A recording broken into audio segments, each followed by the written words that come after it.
মালিককে টাইম দেওয়ার সময় আমার হাতে নাই। একদিন তো আফসোস কর ভাই, কি করলাম, ইয়া লাইতানি কদ্দামতু লিহায়াতি, ইয়া লাইতানি কদ্দামতু, হায় জীবনের জন্য যদি কিছু বাটাইতাম।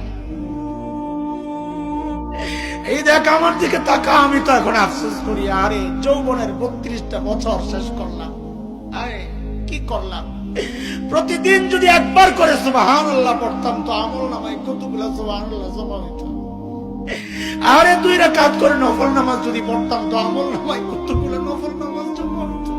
কি করলাম, কই কই ঘুরে ঘুরে টাইম শেষ করলাম।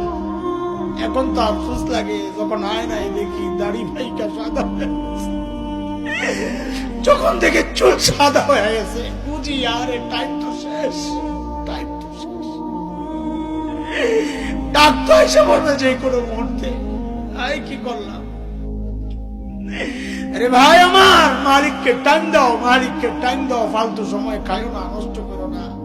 আফসোস করতে হবে হাসরের মাঠে যে হায় এই টাইম কেন নষ্ট করলাম, কেন নষ্ট করলাম। আখিরাতের পুঁজি বানাও, আখিরাতের পুঁজি বানাও।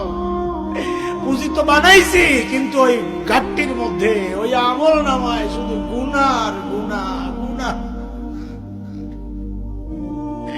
পুঁজি এমন পুঁজি বানাইছি যে পুঁজি আমার জাহান্নামে নিয়ে যাবে।